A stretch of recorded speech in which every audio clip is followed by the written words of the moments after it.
नमस्कार मित्रों, आजकल हमारी राजनीति, समाज और बौद्धिक वर्ग में खास तरह का चलन देखने को मिल रहा है।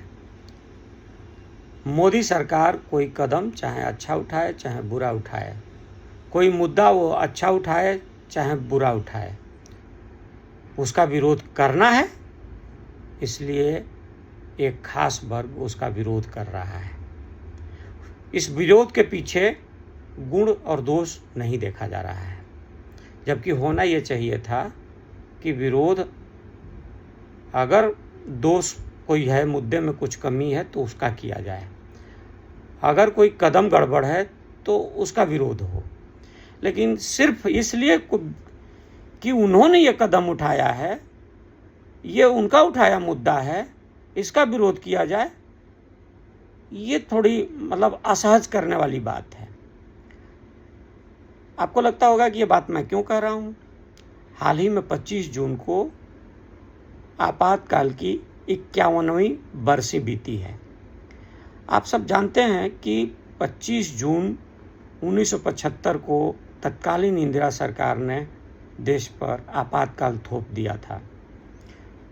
उस आपातकाल में संविधान के 42वें संशोधन के जरिए चूंकि न्यायपालिका के अधिकार सीमित कर दिए गए थे, इसलिए न्यायपालिका कई मामलों में सुनवाई तक नहीं कर पाती थी। रिट पिटीशन, जिसको जनहित याचिका कहते हैं, वो भी स्वीकार करने का अधिकार छीन लिया गया था। और तो और संविधान के अनुच्छेद 368 के तहत जो न्यायिक समीक्षा का अधिकार सुप्रीम कोर्ट के पास है, सर्वोच्च न्यायालय के पास है, वो अधिकार भी इंदिरा सरकार ने मुलतवी कर दिया था, पोस्टपोन कर दिया था, सस्पेंड कर दिया था। यह बताने की जरूरत नहीं है कि उस दौर में प्रेस पर जबरदस्त सेंसरशिप लागू हुआ।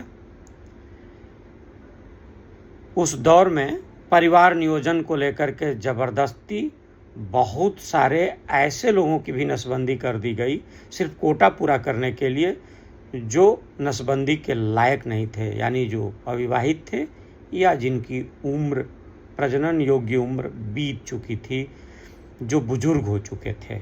ऐसा इसलिए हुआ क्योंकि जो केंद्रीय सत्ता थी उसने नीचे तक अधिकारियों के, कर्मचारियों को उनके स्तर के मुताबिक कोटा तय कर दिया था कि उनको नसबंदी के इतने केस लाने ही लाने हैं।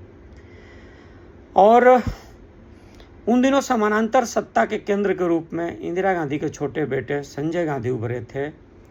संजय गांधी के सबसे नज़दीकी सहयोगी उन दिनों थे विद्याचरण शुक्ल, जो मध्य प्रदेश के